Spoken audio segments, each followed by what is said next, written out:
There are curses you cannot see, words spoken in the dark, chains carried in silence, and they cling not to your skin, but to your soul.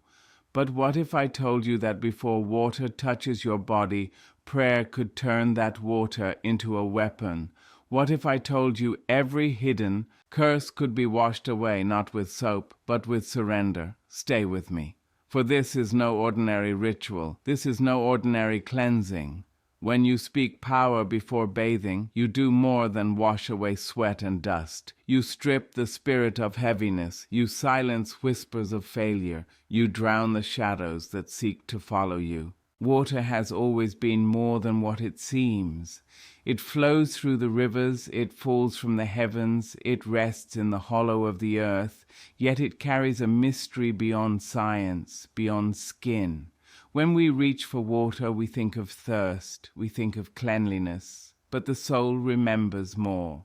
The soul remembers that water was the first witness to creation, the first companion of breath, the first song of life itself. When water moves, it carries not only the dirt of the body, but the weight of memory, the shadows of the past, the hidden burdens pressed into the bones. It is no accident that every culture, every people, every generation has looked at water not only as survival, but as symbol. Water has been the sign of new beginnings, the mark of crossing over, the emblem of washing away what once was to make room for what must be. When a body steps into the stream, it is not just stepping into liquid. It is stepping into a language that is older than words. The droplets fall against skin, and though the eye sees nothing more than wetness, the spirit understands renewal. Each touch of water whispers, "You are being remade." Each flow against the body says, "You do not have to carry what clings." In the quiet of bathing, in the soft rhythm of water falling, there is a holy reminder. You are more than the dust of your journey. You are more than the sweat of your struggle. You are more than the stains left by others who spoke against you. Think of how water moves. It does not resist, yet it cannot be resisted. It bends, but it does not break. It finds its way through the smallest cracks, and when gathered, it shapes mountains, carves valleys, and reshapes the land itself.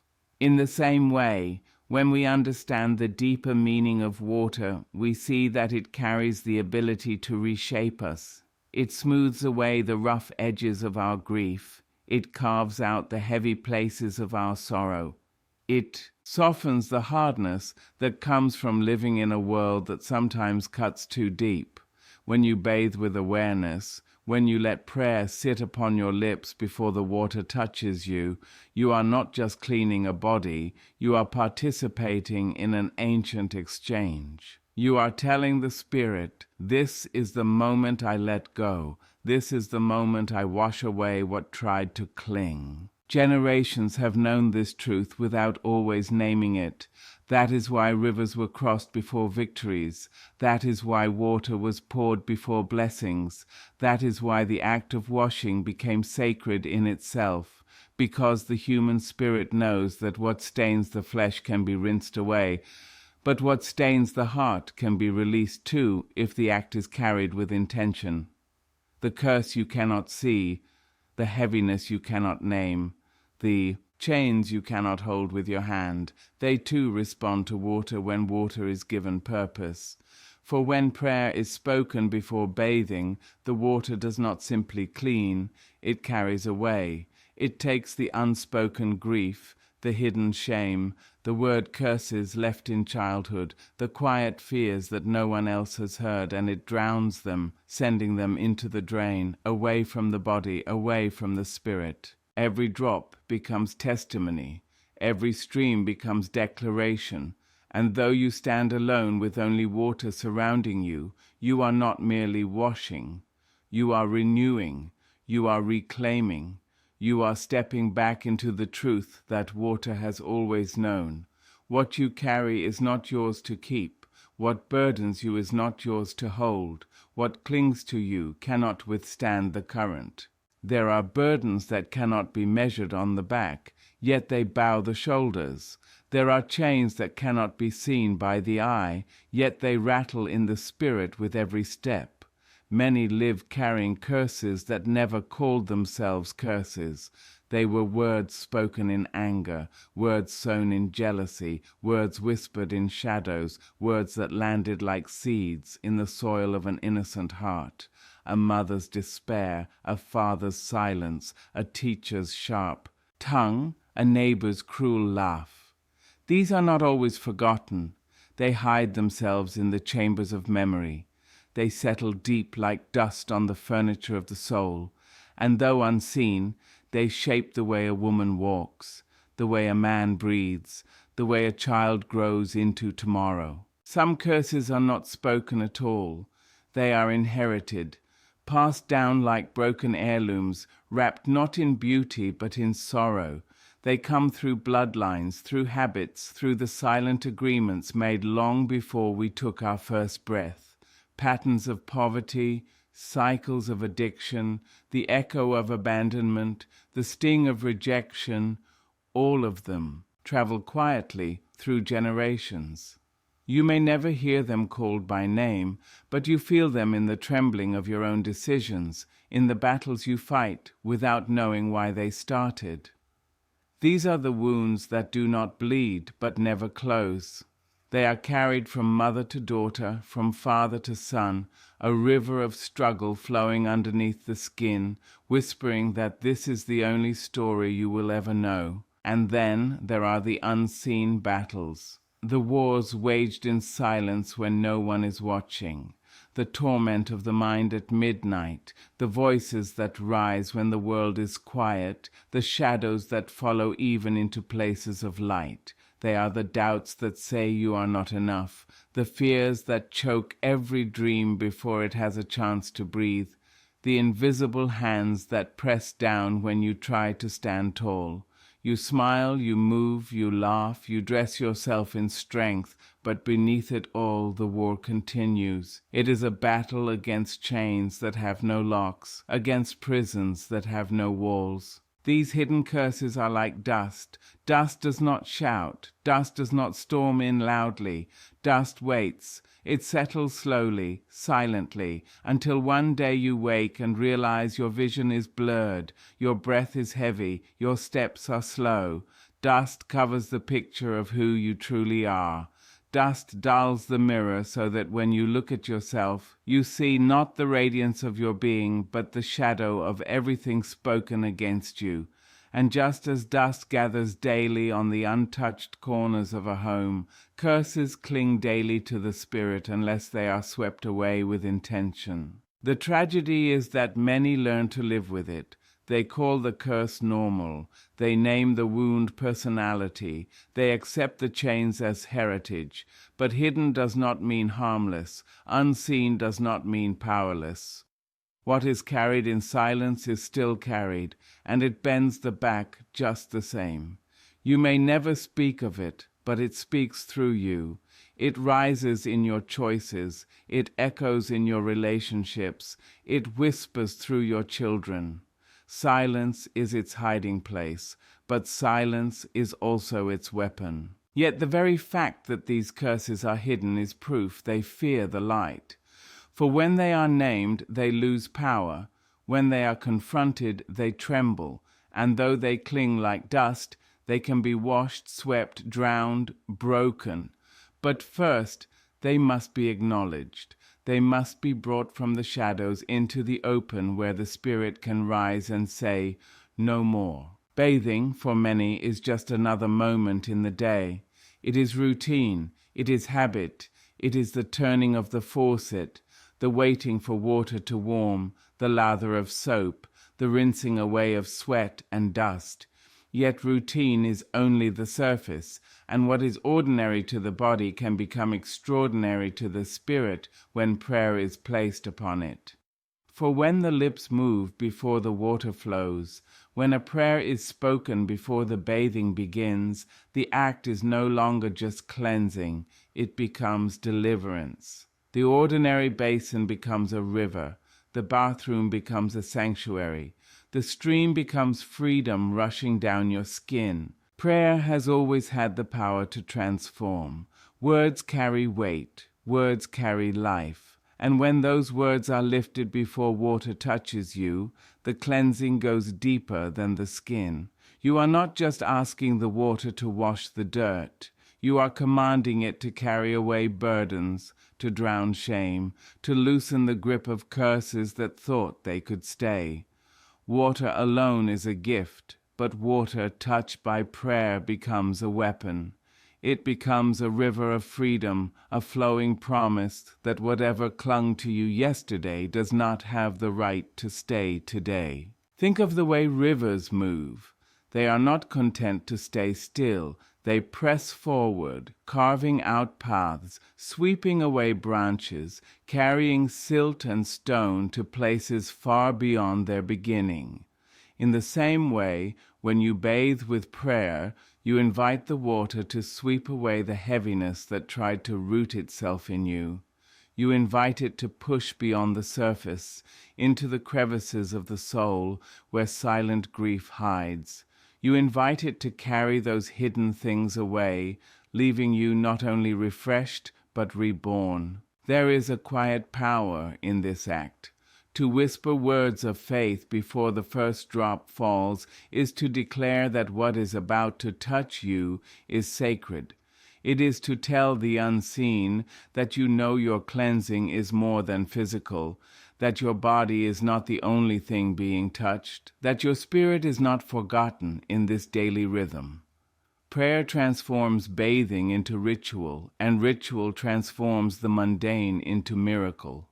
Suddenly, every drop is holy, every rinse is renewal, every stream is testimony. Some will scoff and say, "How can such a simple thing matter? How can words before water change anything?" But those who know the weight of curses, those who have carried shame like a second skin, those who have walked with chains no one else could see, they understand. For freedom does not always come in fire and thunder. Sometimes freedom arrives in the quietest acts, the humblest routines, the whispered prayer said with wet hands and bowed head.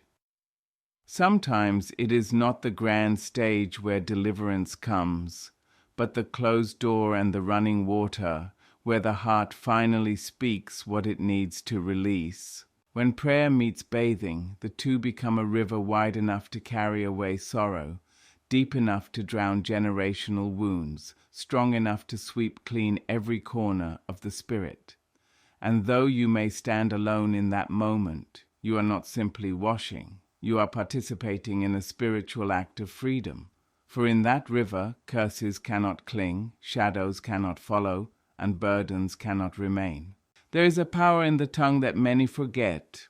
Words are seeds, words are weapons, words are balm, words are fire. They shape the air, they bend the atmosphere, they set the direction of the heart. Before cleansing, before the water falls, when the lips open and life is spoken, something begins to shift. The moment is still ordinary to the eye, but the spirit feels the stirring of peace entering the room, of healing pressing near, of restoration reaching out its hand. For when life is spoken before the cleansing, the water hears, the soul hears, the unseen world hears, and what comes after is not just washing, it is renewal in its truest form. Speaking life is not always loud. Sometimes it is the quiet whisper of a tired soul saying, "I am whole, even in my brokenness."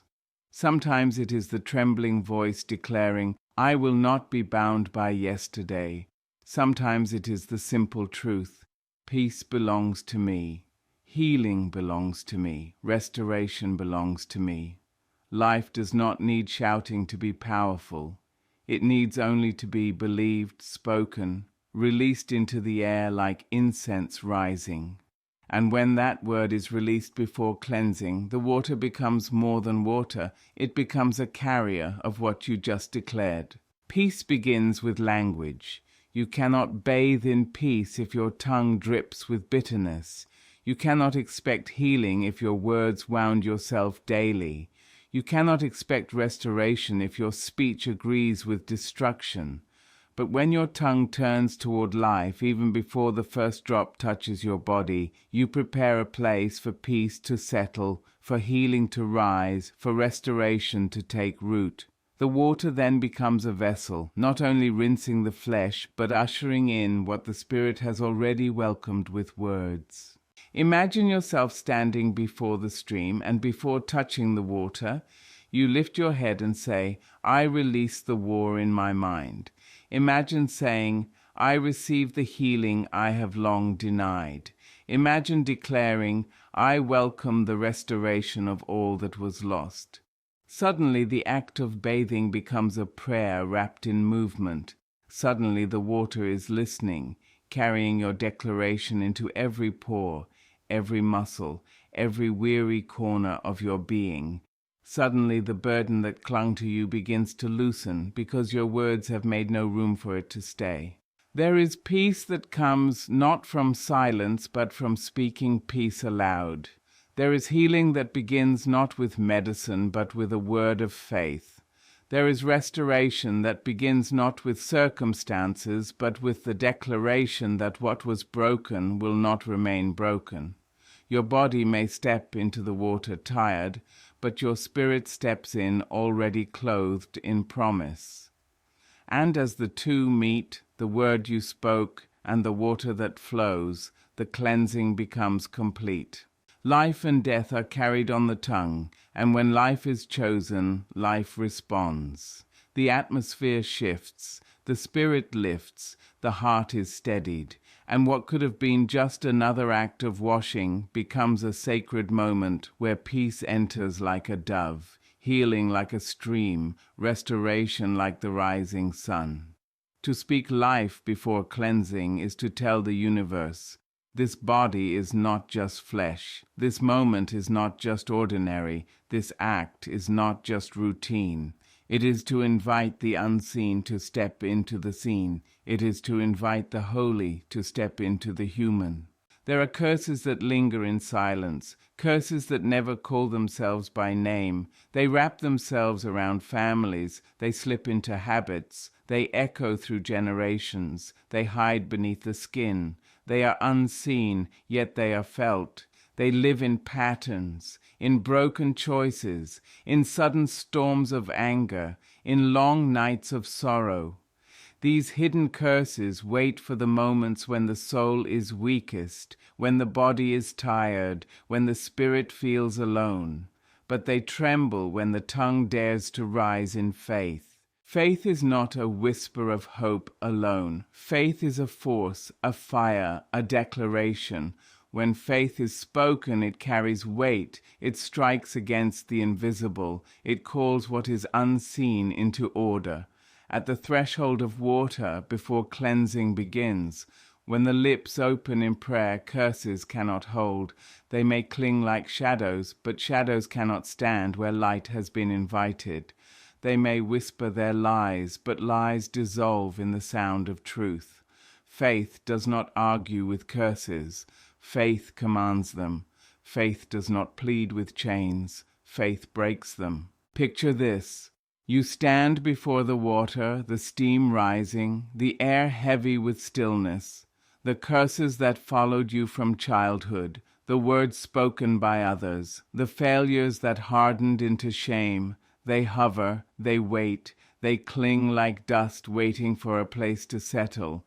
Then your voice rises. You do not wait for the water to touch you. You do not wait for the cleansing to begin. You speak before the stream falls. You declare before the drop touches your flesh. You say, "Every curse has no claim over me." You say, "What was spoken against me will wash away." You say, "This water will not only clean my body, it will carry away the shadows that tried to follow me." In that moment, the curses lose their grip. They cannot stay when faith has entered the room. They cannot remain when the words of life are spoken. For water is not just water. It becomes what faith declares it to be. And when faith meets water, the two form a river strong enough to drown curses, wide enough to sweep away generations of sorrow, deep enough to silence every whisper of darkness. Hidden curses depend on silence. They feed on the unspoken. They thrive in the shadows of secrecy. But faith disrupts the silence. Faith names what others feared to name. Faith calls out what hides. And when the hidden is exposed at the threshold of water, it has no choice but to flee. This is the beauty of prayer before bathing. It is not just words. It is not just ritual. It is warfare. It is light entering the dark. It is faith meeting what once seemed unbreakable and proving it fragile. The threshold of water is a holy place. It is the moment before cleansing, the moment of decision. Will this be just another bath, or will this be deliverance? Will this be just another routine, or will this be renewal? The choice is made with words. When the tongue releases faith, the atmosphere shifts. The curses that thought they could hide in the shadows of your spirit realize they are exposed. They scatter like dust in a strong wind. They melt like wax before the fire. They lose their grip because faith has claimed the moment. And so the body stands at the edge of the water, armed not with weapons of iron, but with words of faith.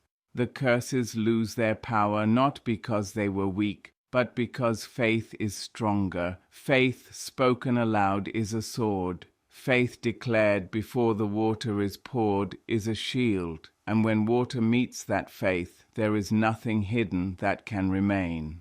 There is a difference between motion and meaning. A body can move through the same actions every day, can step into the same rhythms, can scrub the same skin, rinse the same hair, and yet walk away unchanged. But when intention enters, when the heart and the spirit rise to meet the act, the ordinary is transfigured.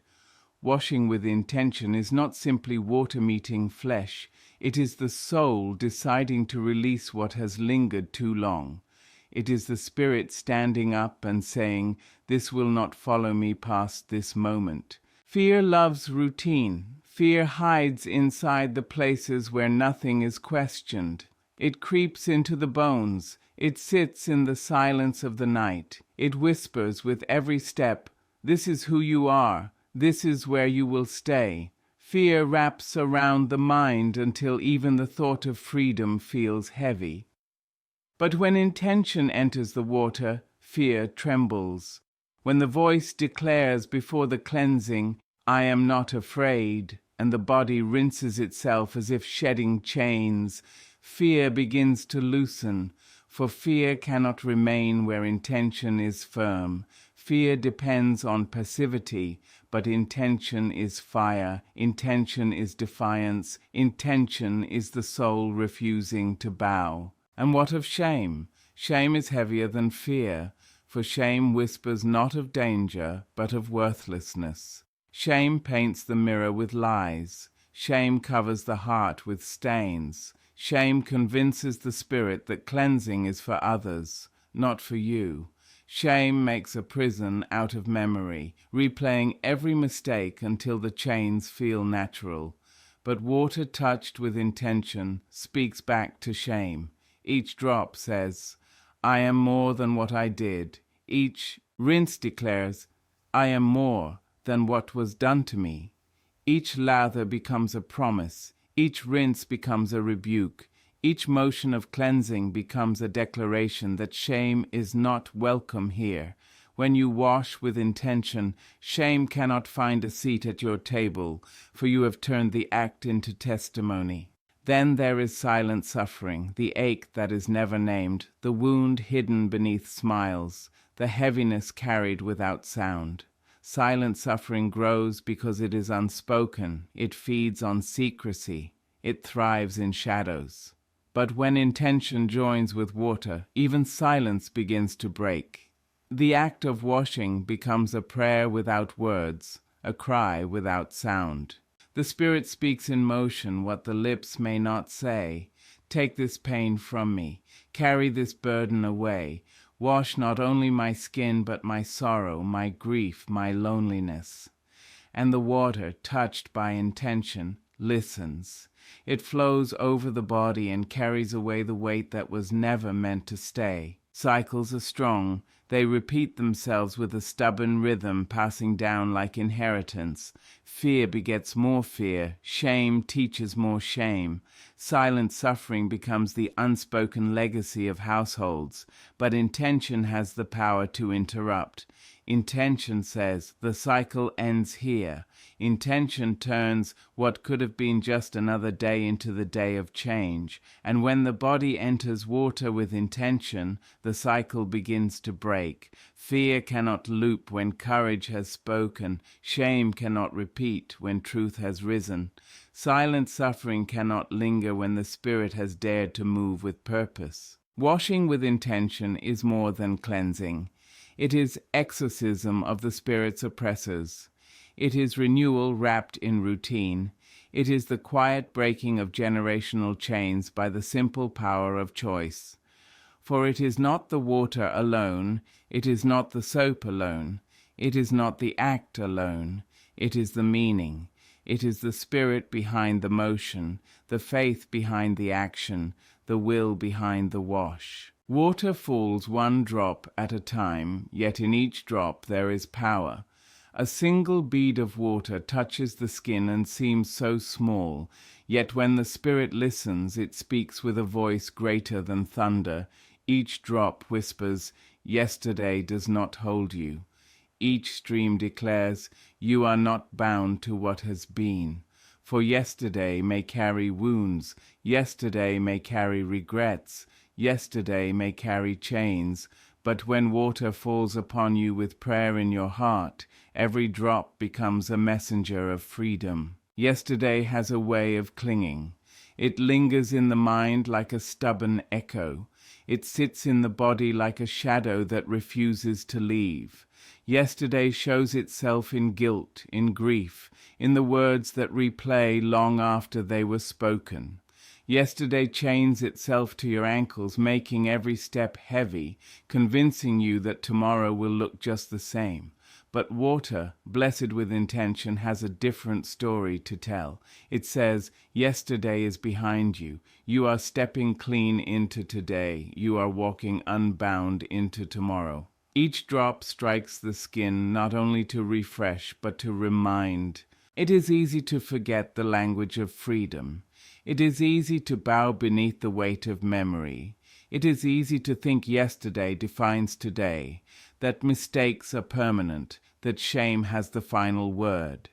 But freedom does not whisper in the same tongue. Freedom speaks through water. Freedom sings through droplets. Freedom calls out through the rhythm of bathing. Each drop becomes its own testimony, each rivulet its own declaration. You may hear nothing with your ears, but your spirit hears a chorus saying over and over again, "You are not bound, you are not bound, you are not bound." Think of the way water moves. It does not hold on, it does not cling. Once it touches, it keeps flowing. It refuses to stay trapped. And so it teaches us, the things of yesterday are not ours to hold. They must move on. They must be released. When water falls across the body, it does not gather yesterday's dirt and cling to it. It carries it away, down the drain, into places far from you. That is the sermon of water. That is the song in each drop. What touches you, but is not meant for you, will not remain. When you say, "I am not bound by yesterday," you are not denying what happened. You are declaring it powerless over you now. You are not pretending the pain did not exist, but you are announcing that it cannot chain your spirit anymore. Each drop of water then becomes agreement with your declaration. It falls against your skin as though heaven itself nods and says, "Yes, it is so." And the more the water falls, the more the spirit believes, until what once felt like chains becomes nothing more than memory washed thin. The beauty is that it does not take oceans. It does not take rivers. It takes only drops. Small, simple, consistent, faithful drops. Each one carries a word. Each one carries a promise. Each one carries a truth your soul needs to hear. And as they gather, as they fall one after another, the body becomes clean. The spirit becomes light. The mind becomes steady. For with every drop, the voice of yesterday grows faint, and the song of freedom grows strong. Spiritual warfare does not always come with the clash of cymbals, with raised voices and trembling walls. Sometimes it comes softly, sometimes it comes in the stillness, in the smallest rituals of life, in the places nobody else would think to look. Prayer before bathing is such a moment. To the unknowing eye it is ordinary, it is quiet, it is daily. But to the spirit it is a battlefield disguised as simplicity. It is the act of lifting words before the water falls. And in that humble act strongholds are shaken, curses are broken, and peace is invited in. There is power in small, faithful acts. The enemy of the soul does not only fear great fires or mighty armies, it trembles before the consistent flame, the one who rises day after day to whisper truth, to claim light, to choose freedom. Prayer before bathing may not shake the earth beneath your feet, but it shakes the invisible world around you. Every word spoken is a weapon. Every declaration is a shield. Every prayer is a sword cutting through chains the eye cannot see. And though you stand barefoot in the quiet, you are clothed in armor that no force of darkness can withstand. The water becomes your ally. The droplets fall as soldiers, carrying away what sought to cling. Each rinse is more than cleansing, it is dismantling. The curses that hid in silence find themselves exposed. The fears that fed on shadows find themselves drowned. The shame that tried to write its name across your skin finds itself erased. And it all begins with a prayer, simple, daily, quiet.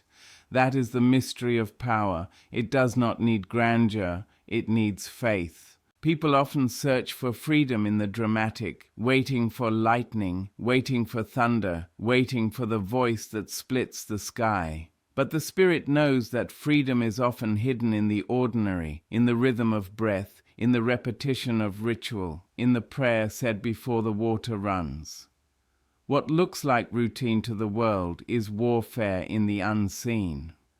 What looks like simplicity is strategy. What looks like habit is holiness. When you whisper a prayer before bathing, you are not only speaking for that moment. You are building a wall around your spirit. You are planting seeds of peace that will grow through the day. You are teaching the unseen world that you know who you are, that you know whose you are, that you will not walk through life unaware. This is not just washing away dirt. This is washing away despair. This is not just rinsing skin. This is rinsing the residue of battles fought in silence. And though it seems so small, it is the small things that often win the war. The quiet prayers whispered in the morning, the faithful acts repeated when no one else is watching, the declarations spoken not with crowds listening, but in solitude, in silence, in surrender. Those are the moments when the spirit grows strong, when the chains grow weak, when the atmosphere begins to shift. And so each time you stand before the water, each time you open your mouth to speak before you cleanse, you step into spiritual warfare wrapped in gentleness, cloaked in simplicity, yet roaring with power. Beloved, water has always known the truth. It was present at the beginning. It was witness to creation. It has carried life from age to age. And now it waits for you, not only to wash your skin, but to free your spirit. You have heard it, the curses that hide, the wounds that linger, the fears that whisper. They are not stronger than the voice of prayer. They cannot endure when faith is spoken. They cannot cling when water is claimed with intention. Each drop that falls is not ordinary. It is testimony. It is promise. It is deliverance flowing over you, carrying yesterday into the drain, opening tomorrow with light. When you pray before the cleansing, you do not simply bathe. You wage war in silence. You do not simply wash. You walk in freedom. You do not simply rinse away sweat. You rinse away sorrow. So tonight, tomorrow, and every day after, when you step before the water, lift your voice. Speak peace before the stream. Speak healing before the rinse. Speak restoration before the cleansing. For prayer before bathing is not a routine. It is a rebirth. It is a declaration to the heavens and to the earth that you are not bound by yesterday, that curses cannot hold you, that shame cannot define you. Let the water touch you, let the prayer guide you, let the Spirit free you. And when you rise from that water, do not call yourself merely clean. Call yourself renewed, call yourself unchained, call yourself whole.